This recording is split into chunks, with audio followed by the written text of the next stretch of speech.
Hey friends, welcome to my channel. It's Rachel here, and today I am starting a new series called Sequin Series, and I am sharing different projects that you can make with sequins, all the way from simple projects with things you probably have in your stash to maybe more complex projects. But I want to have a variety of things for people who don't have a lot of tools and products. I want to make sure that it's still accessible to them and that you can use sequins for so many different projects. So today we're starting off pretty simple, and we're using something from my stash that maybe you have in your stash as well, and that is some odd size page protectors. Let me get my trimmer and we'll measure out. So this is 8.5 by 11.5. So I guess technically it's like, technically it is 9.75 if you went all the way. But the individual pockets here are 4.5, I think, by 5.5. Yeah, 4.5 by 5.5. Which I never print my pictures at 4.5 by 5.5. That's a very odd size. So we are going to use these page protectors to make something different, something more useful. And we're going to make little shaker cards, but some people may wonder, like, what would you do with this shaker card? And yes, you could display it, you could give it to a pen pal, maybe you could use it in a scrapbook layout or a mini album. So I'm going to make these today, and one way I'm going to, so we're going to make 4, but one way I'm going to transform one of these is into a card, and something else that you could do is like a bookmark. You know what? I'm looking at these now. Is this a different size than this one? Let's measure them all here. This is such an odd size page protector. So the one on the left is 4.25. And then this side would be the same by 5.5. And this one is, 4.25. They just look different, I guess. Probably this strip on the side is throwing me off. Anyway, isn't that such a weird size page protector? 4.5 by 5.5. Like, what kind of picture am I printing that's that size? So like, even if you had a 4 by 6, you can't make it bigger because it would have to be 4.5 by 5.5. So I don't know, it's strange, but we're gonna cut these apart. We're gonna make a card. You could use these as bookmarks. You could put them in mini albums as like little extra pages. We're gonna do that today. So let's get started.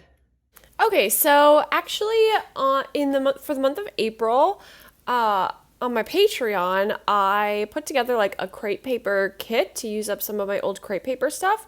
So that's what I'm using today. And I have this older paper pad that was like a birthday collection from crepe paper. And it had it's like birthday themed. So it had birthday like papers in it, and I don't do a lot of birthday crafting, so I thought this would be a good thing to have, like if I need a card for somebody for their birthday, that this would be a good thing to have on hand, and can, get it out. So one of them is for Mother's Day. I'm writing a note to my mom, so this is one of the ideas that I had.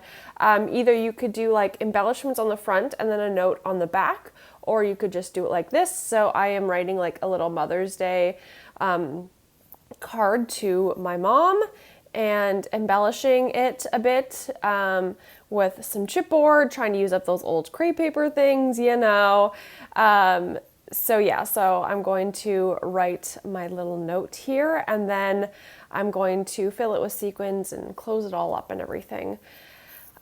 So that's just one of my ideas for how you can use these little shaker cards. You can write a note, or you can just like take pretty paper and stickers and things. You don't have to do a note, but if you want like some just like general ones, you can just leave them like general. But this one I'm going to write an actual little letter on it, and gonna add another little chipboard there.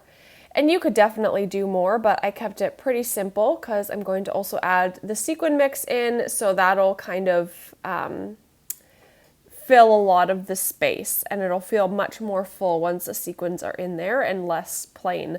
So it was really exciting to finish using up this paper pad. I just have a couple more papers, scraps to use there, and then this paper pad is used up, which is really exciting because that does not happen a lot. So I'm trying to cut this in a way that's like, I was trying to keep as much of those swirlies as I could, but I do end up chopping all those little swirlies off. But I was trying to see if I could keep them, but no, it would not work. So I had to chop them off, which was kind of sad, but also this card is just really cute anyway, so it doesn't really matter that much. So I'm going to cut it down to size, and then I'm going to layer that one on top of that llama one so that I can kind of get the size. I know that a lot of that llama is going to be cut off, so I was just trying to do it where I could get as much of that llama in as possible. So now I have 2 birthday ones, a Mother's Day card, and then just like a general card that could be for like a mini album or give to a pen pal or an actual card or whatever. Doesn't have to be for anything specific, but this paper with these birds is really hard to use, so I thought, let's use this, because it's weird to use for scrapbooking, because like, what if you use it in a layer and like a beak is like poking out the side and you're like, what in the world? It's just an odd paper. Like, I think it's really, really cute, but for layering, it might be a little tricky, so I thought this would be the perfect time to use it. And yeah, I just think it's cute. So we're gonna do that. And gonna chop these all apart. I'm using up this last chipboard on that really broken up chipboard sheet. That's not really a chipboard sheet anymore. And I'm actually gonna cut off these ends because I sewed right on the paper. So it doesn't even look like a pocket anymore. It just looks like, just like acetate or whatever on top of a piece of paper, and it looks much more professional, so it's kind of cool. I used the zigzag sewing like option or whatever on my sewing machine because I really like the look of that, but obviously you can do whatever. I used white thread, but you could use whatever color thread. I think bright colors would look great. I think pastel colors would look great. I think there are so many options, but I just had white in my sewing machine, so I just stuck with that.